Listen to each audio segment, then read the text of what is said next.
Boker Tov. Today's daf is daf Kuf Gimel in Bab Mציעא, as we're approaching the end of the Masechet. Daf Kuf Gimel, as we learn for Achenu Kol Beis Yisrael and Sumat Sar V'Shivya. We're at the fourth line of daf Kuf Gimel. Amar Rav Nachman. Haiman Doger LeBeis LeChapri. If a man rented somebody else a house, we'll see the lashon of Oger is more of renting, or maskir. The same idea. Shiur is more, I guess, Hebrew. Oger is more Aramaic, but they mean the same thing. Usually we're talking about renting an apartment or a house. And he rented to him less for 10 years because of Ishtara, and he wrote him a lease for 10 years. But he didn't put the date on there. He just said, I'm giving you it for 10 years. You've already used up 5 years. In other words, when he wrote him a lease for 10 years, he rented him for 10 years, and he wrote him a lease. You know, he could have done it without a lease. Some people do it orally. But he gave him a lease, but it wasn't dated.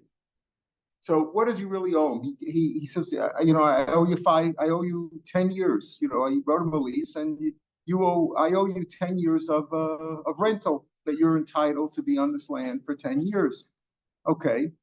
And he wrote a shtar. He says, listen, comes to me, he says, 5 years are up already. You've already used up 5 years.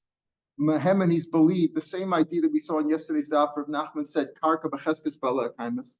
That when you're not sure about something, remember we said that we talked about if you rented it for a year and it turned out the year had 12 months, and there's a question as to, does he owe him for the extra month or not?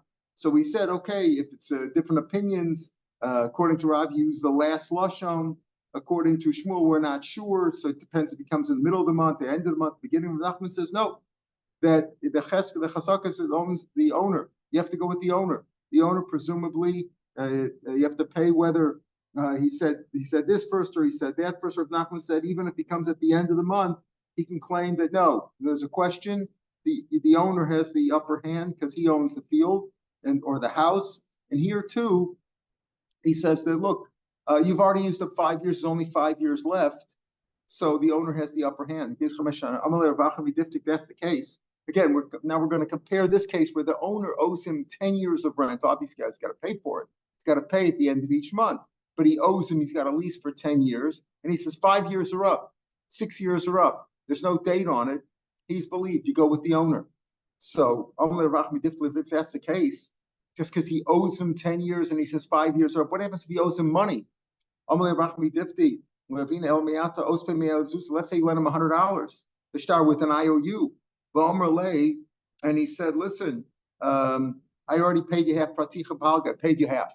We're comparing the owner of the land, the owner of the apartment, who owes the tenant 10 years. And he says, well, I've already given you 5 years. You've got 5 years left. Is that the same as I borrowed $100. I've already paid you $50? Is he believed there too? That wouldn't be the case, obviously. You have to have some proof. And would you say the same thing? I'm like, Praticha Paga, I paid you half. Would you say he's believed there too? So Ravina answered him, how can you compare? How can you compare this to there? What's the purpose of an IOU? To be able to collect the money, right? The part, if you would have paid me, boy, you should have written on the back of the star, paid half and signed it, paid half. You could have written a receipt. You get a receipt. If you paid it, you can't have halacha. But over here, the owner could say to the tenant, he could say, the reason I gave you a lease at all, even though it was undated, you shouldn't say that the house belongs to you. Maybe you're here for a bunch of years, and you could say you bought it. Remember the chazakas we're going to see in Baba Basra. There 3 years, I can claim I bought it. I lost the bill of sale, and I've been on the field for a long time. The reason I had a lease is not because to show what you owe me or not. The lease payment, you owe the rent every month. The reason I wrote a lease is that you shouldn't come with a claim that you bought it because I've got a lease. So that's why I wrote the lease, but not that you should be able to, not that I can't have a claim that you finished up the 5 years. In other words, if it's undated, many of these questions you'll say, why would he leave it undated? Today we do things a little bit more organized, but even so, questions can come up even in today's. There's a whole, I think, they have like a landlord's court or whatever, a tenant court. And they have special courts, I don't know, in the United States, just to deal with tenant landlord issues. Not to Not just issues like that, not other cases of you smashed my car or you hurt me or something of that. The other cases, at least, there's special course because a lot of issues come up. So here he told him for that. So that's the halacha that if it's undated, the owner could say you've already used up 5 years, you got 5 years left or 2 years left, whatever it is. A man could borrow something if it's in its good state, low. In other words, let's say he says, I see you have the nice item. Do you mind if I borrow it in its good state? Now, when he said that, Batuva means in its good state, you can borrow that forever. And if the owner of the item agreed to lend it to you, and I love your baseball glove, may I borrow it? It's in real good shape. Yeah, you could borrow it. Then you know what? He could borrow it whenever he wants. Because when he said it like that, it means like he could borrow it forever. Rav Mari, brother Bashmuel, Mari, the son of the daughter of Shmuel, said, "Who the Kohanim and he had a kinyan."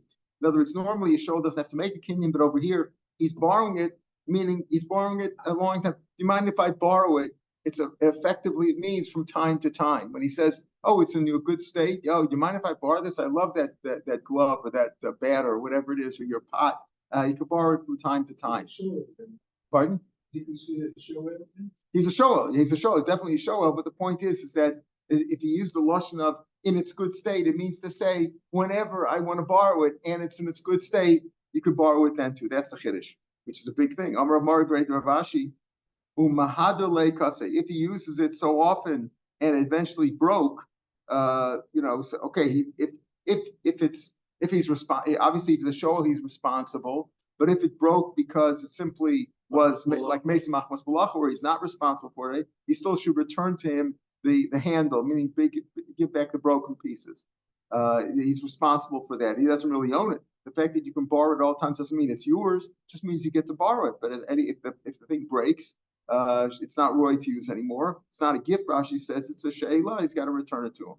And he can only borrow it as long as it's in good shape. It's not in good shape anymore if it fell apart. Amar Rav Haiman to Amar Lechavre. Man said to his friend Oshlan Mora, "Do you mind if I borrow your hoe, your spade, lemipik bait to soften up the ground?" That's what he used the spade for. Hi Pardisa. Do you mind if I borrow this spade to soften up this orchard that I have?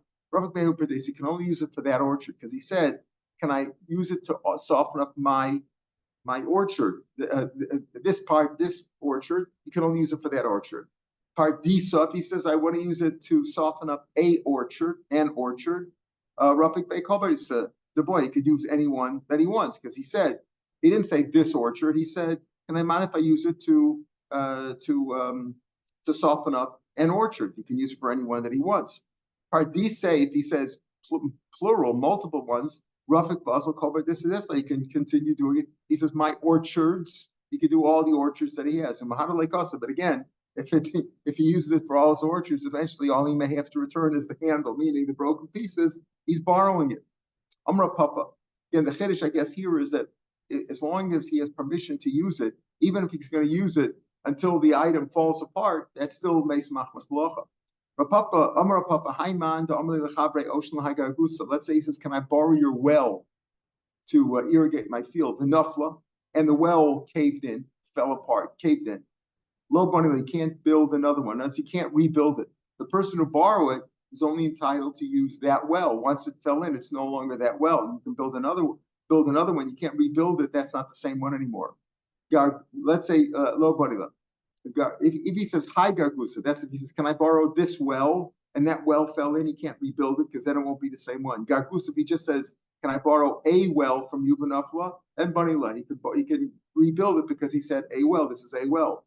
Begagusa, let's say he said, "Can I borrow this area or this field of wells?" Right? A place for a well. It's not really many places. He says, "Can I borrow the place for a well?" Can I borrow this place to dig a well? He can continue digging as many wells as he wants. He can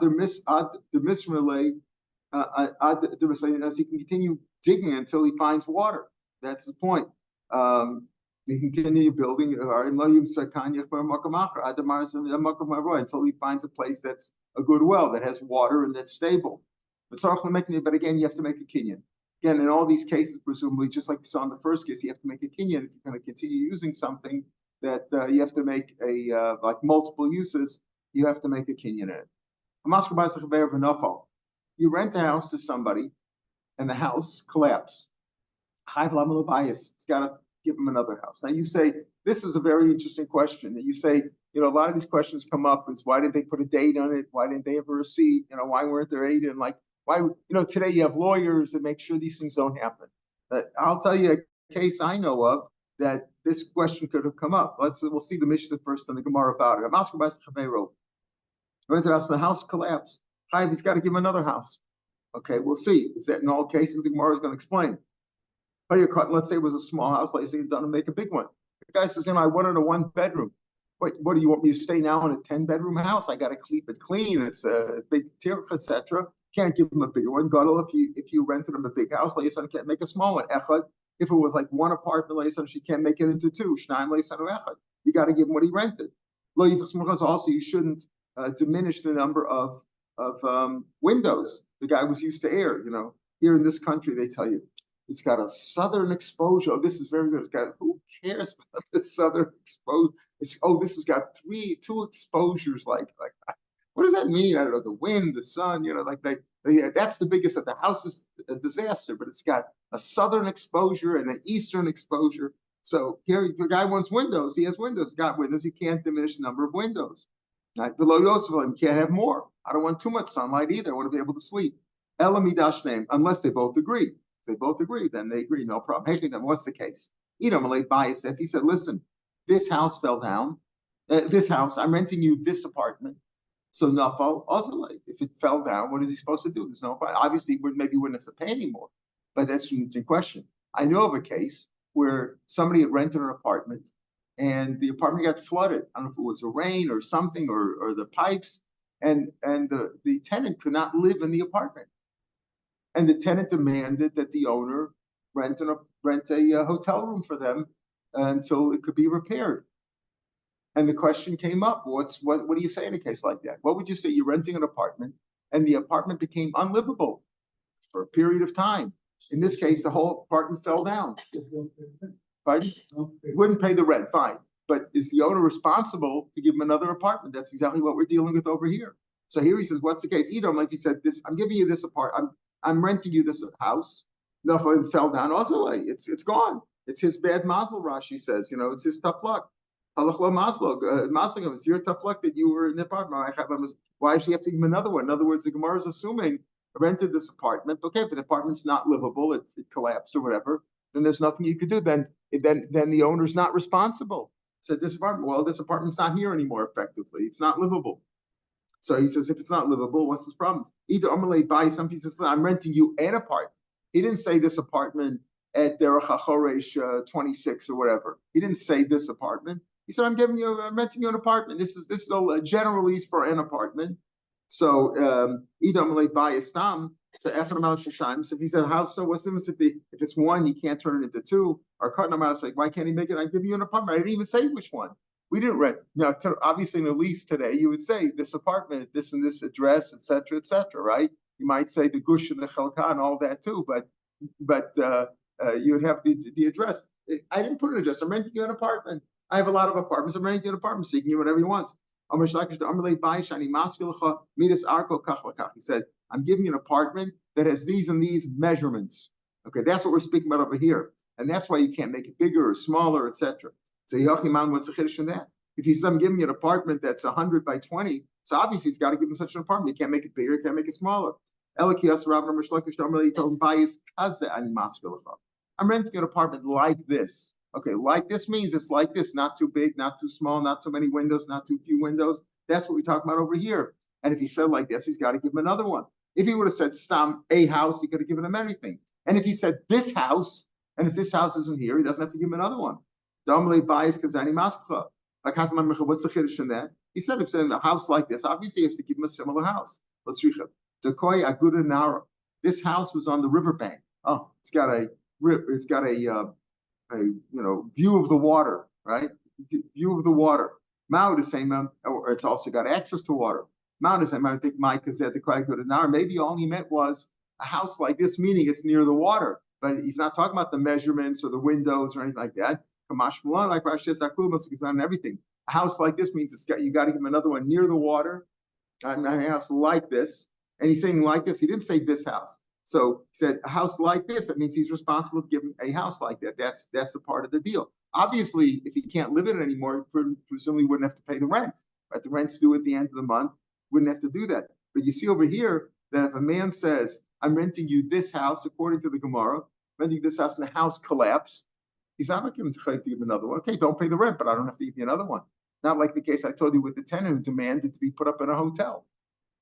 So from then on, the landlord added into the lease. I don't think this is found in most leases that they wrote in the lease that if the house or apartment, whatever it was, becomes unlivable for any reason, then the lease is terminated.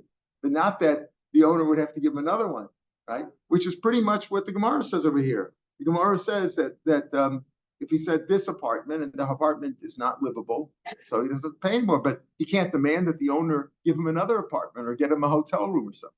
Interesting, right? Says the beginning of the 9th parak, right? Beginning of the 9th parak. If a person, now usually, again, when we talk about schirus, we talk about renting, usually it's an apartment or ogrele. Hamakabel, we're talking about either a sharecropper or a lessee, person who leased a field. So what's the difference? A lessee pays either in money or a certain amount of crops, say 100 bushels. That's what we're getting, 100 bushels a month of grain. So or makabel could also be percentage. Again, a percentage means like a sharecropper. The percentage could be whatever they agree to. So makabel now. Okay, I agree to, I'm leasing this field from you. Either leasing, we'll see either leasing or sharecropping. Leasing means a fixed amount, whether it's money or grain. And it usually was grain. And a sharecropper means a percentage. So if the minig is litzor, to cut the field means to harvest it. When you harvest the field, you cut it. Today you have machines, but they cut it with a sickle or whatever, they cut it. Means if you cut it, you're leaving some straw and stubble in the ground because you're cutting it. So if the minig in that place was to cut it, you have to cut it. You have to follow the minig of the data. If the minig is to uproot it, that they take it out with the roots, etc., then you have to follow the roots. If the minig was that after you harvested, you plowed it again. Plowing again means to get rid of the weeds, etc., so that it'll be easier to plant anew. Rashi says akira, what they would do is they would turn over, you plow it again, turn over the roots, and get rid of the weeds, and they'll die so that they won't return, and you'll be able to plant again. If the minig is to plow afterwards, whatever the minig is, that's what you have to do. Again, this is all like we had before, that you didn't put a date in there, you didn't write. If you didn't have a clear lease and say exactly what you have to do, you just leased it, either percentage or lease, then you have to follow the general rules, lacking absent any specific agreement. Just like they split, again, they split the tfuah. We're talking about a sharecropper. They split also the straw and the stubble. Just like they split up the wine. Again, if it's a vineyard, and also the zmuros, they split also the branches and the kanim is the canes or the supporting sticks. Like they're like canes or supporting sticks. Then he tells you they both supply these kanim. Rashi says, it's like they put canes. There's a better word for it. I can't it's like sticks. It's really sticks that they put in the ground to support the vines. Because if you don't support the vines, they fall into the ground, and then the vermin get to them and ruin the grapes, etc. So he says here that everything is split. Not only the grain, but if it's a grain field, they split the straw and the stubble. If the stubble and the straw could be used for fertilizer, and just like they split the wine, they split the branches. Everything is split, and even the sticks that are used to the supporting sticks, They have to split that too, and they both supply them. Gemara is going to say, "What are you teaching me? They both supply them. Isn't it obvious?" Gemara will say, "Tana." This is a rector. Pardon? It's a rector or It's a lease. It's a lessee or a sharecropper. Sure. Either one. Now we're gonna see this whole paragraph. We're going to talk about there are different cases that are just lessees, and a lessee he's either paying a lessee pays a fixed amount of rent, whether you're leasing an apartment. Here we're talking about fields, so either a fixed amount of money or a fixed amount of grain. Let's call it 100 bushels, $100, 100 bushels. A sharecropper goes by percentages. The percentages vary. So again, in the Bryce explains, if we said in the Mishnah, if the minig is to cut it, you cut it, and if minig is to uproot it, you root it. So the Bryce explains, if the minig is to cut it, you're not allowed to uproot it, lakor, and if the minig is to uproot it, and Rishoy Litzor. Vishnei Makvan Al said they could both demand. They could both demand and prevent the other from violating that. What do we mean by that? It's not always the lessor who wants it to be cut, or and the lessee who wants it to uproot it, or vice versa. What do we mean by that? Because sometimes either one can have a claim. Again, B'Shem Emakman Zel said, Litzra and Rishoy Lakor, if the minig is to cut it, you're not allowed to uproot it with the roots. Hi, Omar, Be'ina Tesmasoy. The owner may say, listen, I don't want you to uproot it. I want the straw there to remain as fertilizer. Tesman from the Teven, it means I want it to stay in the ground because it helps fertilize the ground. Bahai Omar, Lometzina Lakor, Bahai Omar, Lometzina Lakor, and the other one could say, if the, in other words, the lesser can complain and say, I don't want you to uproot it because I want the stubble to stay in the ground for fertilizer. And if the minig is to cut it, the lessee could say, if he demands him, if the lesser says, I want you to uproot, he says, no, I don't want to uproot it. Uprooting takes more work. It's harder work. He says, I don't want to do that. Right? They said, Rashi says, the balabais could say, I want my field to stay fertilizer. Right? If the balabais tells him to uproot it when the minig is to cut it, he could say, listen, it's easier to cut it than to uproot it. Okay, and the other way, liksor, if the minig is to cut it, right? It says, I'm not able to. It's too much work. Comma. The next line is lakor in rishoy liksor. If the minig is to uproot it, if everybody uproots it in that area, neither can demand that it be cut instead. Maybe the owner will say, okay, the minig is to uproot it. I want you to cut it because I don't want you to cut it. I want you to uproot it, which the minig is. Why? Because I want my field to be totally cleaned up. I want it cleaned up. I want it, clean of weeds and roots, etc. That's what the lesser can complain. And the worker, if the lessor demands that he cut it down instead, no, being a tivna, I want to uproot because I want that straw for my animal feed. So either one can claim either way. So what does he mean to say they could both uproot? Just say if the minig is this, that's the minig. You can't change it. Matam come. He's simply giving the reason. Matam liksor ain't rishoy lakra. Why do we say that if the minig is to cut it, you can't demand? He's not allowed to uproot it. And if the minig is lakra to uproot it, ain't rishoy lakra, you can't cut it. Mishum d'shnei makmazel, because each one can prevent the other from doing it. As we said, the lessor might have a reason to say, I want the stubble in the ground because it works as fertilizer, or he may also claim I want it uprooted because I want my field clean. Whereas the worker or the lessee could say, listen, I want I don't want to uproot it.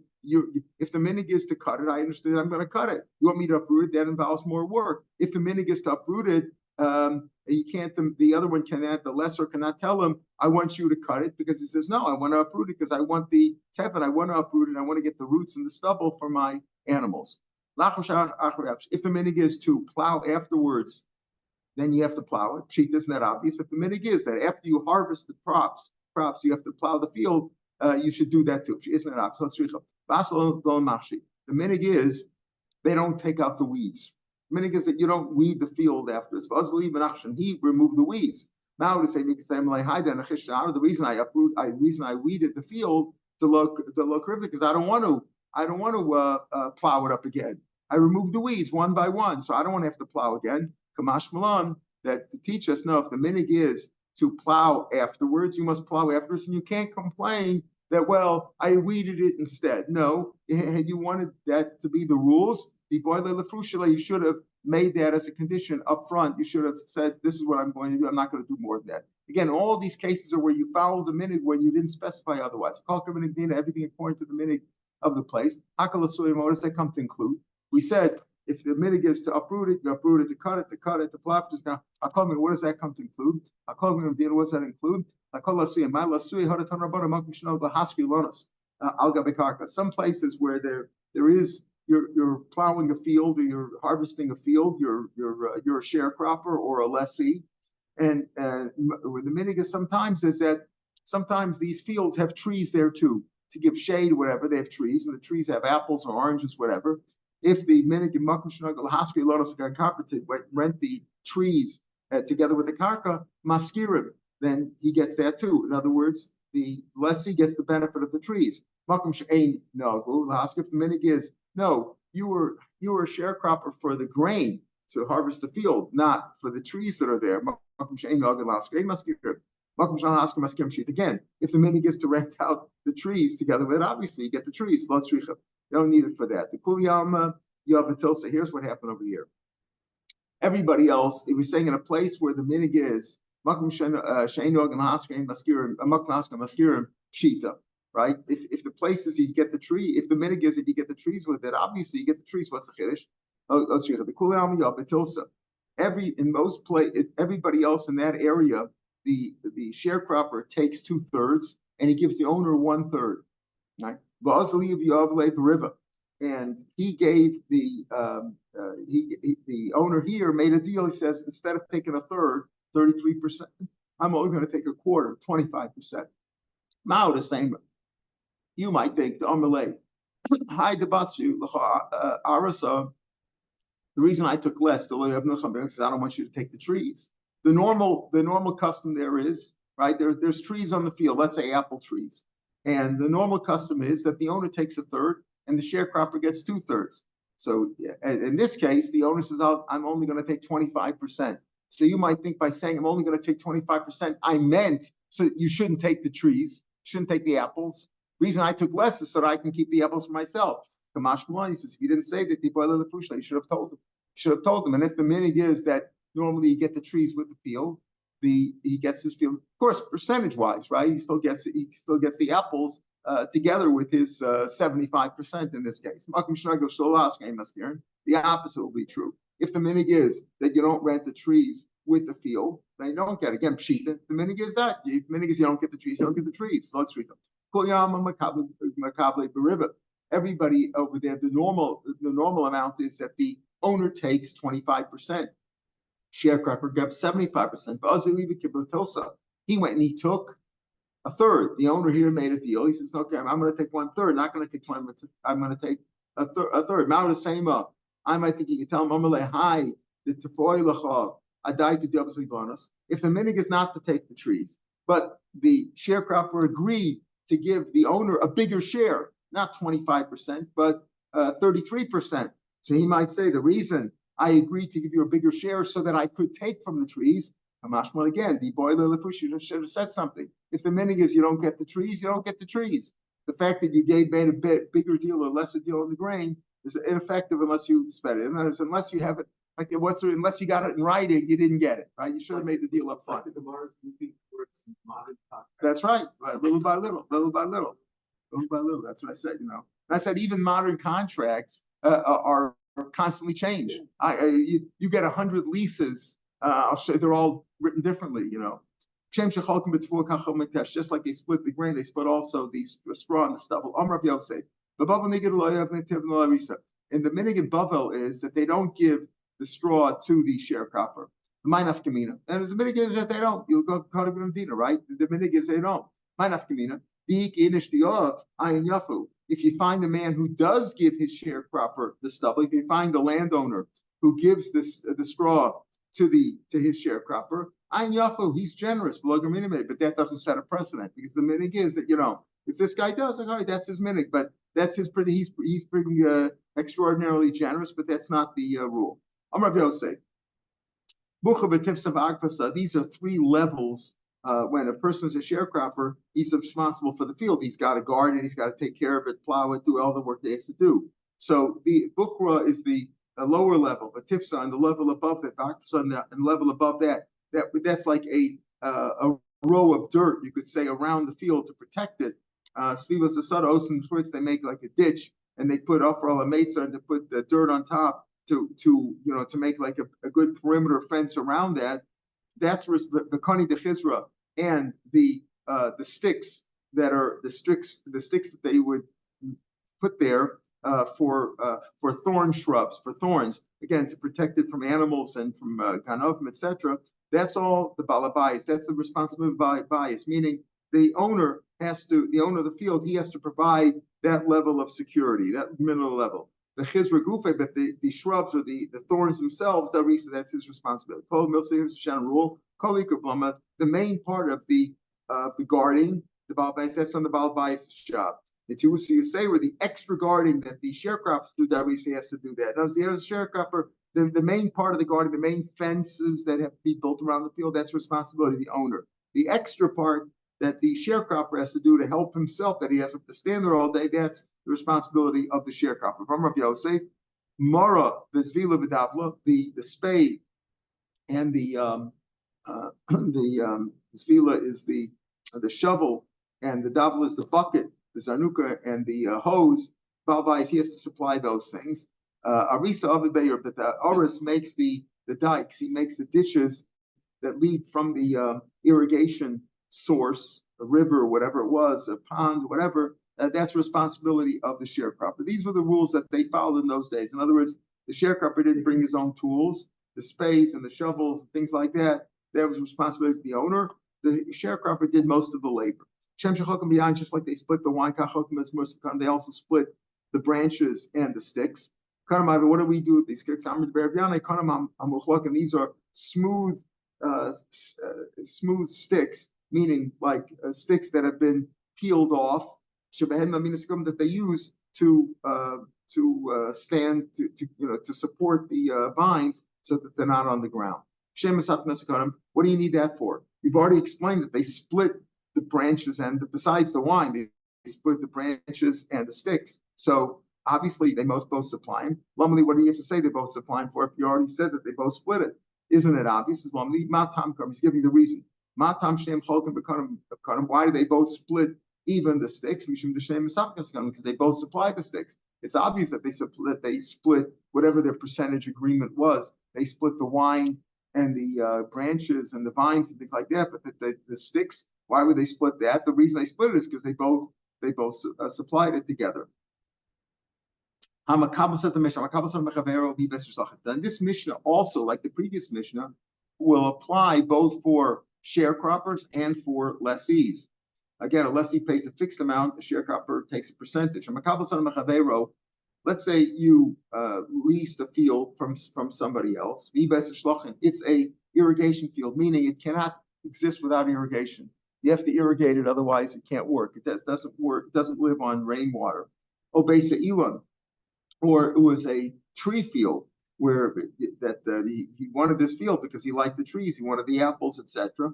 And let's say the water source, right, the spring or whatever is the water source dried up, or the tree was cut down. He cannot deduct from his leasing fee. He cannot deduct. He's got to pay him anyway because that wasn't part of the deal. He just say, except I'll take care of this. I'll do this field. I'll give you 50%, 30%, whatever the deal was, or I'll give you a fixed amount of money. If it wasn't, he didn't say an irrigation field. He said that field. Now, if it wasn't an irrigation, if the irrigation dried up, that's the lessee's problem, because he didn't say specifically I'm renting an irrigation field or a field that had a tree on it. If you lost the tree, too bad. But if he said Chakorli saw the base of Shlachazu, rent for me, I'd like to rent this irrigation field, or this field that has trees on it, Then then if the water spring dried up or the tree was cut down, he can deduct from payment because it was clear that it was evident. Tomorrow's Gemara will explain. It was clear that he's only renting it or the deal that he's giving him. I agreed to pay you $100 a month or 100 bushels a month, whatever it was only because it had irrigation. Once the irrigation dries up, I'm entitled to deduct because now it's not going to be as productive. What's the case of Rabba? If the main river, the main water source for that area dried up, why can't he deduct just because he didn't say the word irrigation field? Name let say Makdas Medina. It's a Makdas Medina. It's the whole area was the whole country was blasphemed. What? Act of God, like I said, act of God. I mean, what can I do? There's no water over here. I'm gonna put the Avishnarazut. It wasn't there. It wasn't like that. There was water there, but the little channel of water that came to his field, that was what dried up, like a small river. Like the channel of water that dried up that he was drawing his water from, that dried up. The Amalei, because the owner could tell him, boy, too bad. If the channel dried up, you should have brought it with a bucket, right? Bring it with a bucket. It's your tough luck. You understood what you were doing. You didn't say, I'm only doing it because the field has artificial irrigation. You didn't say that. If you said that, I'm running an artificially irrigated field, then you can say, I'm only renting it because it has irrigation. Amar Papa.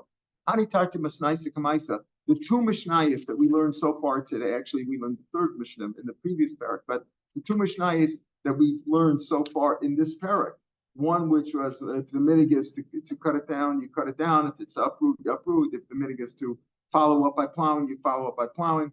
That Mishnah and this current Mishnah about renting an irrigation field, these two Mishnahs, so these first two, that works whether it's chakira, which is leasing, meaning you're paying a fixed amount per month, or whether you took it as a sharecropper, right? It works both ways because either way, you could have this claim that, you have to follow the rules. And whether it's an irrigation field that you're doing on percentage or whether you're paying for it, the same rules would apply. That if you didn't mention irrigation field, it's your tough luck. If you mentioned it, then you can deduct. That works whether it's a fixed amount or whether you did it as a sharecropper.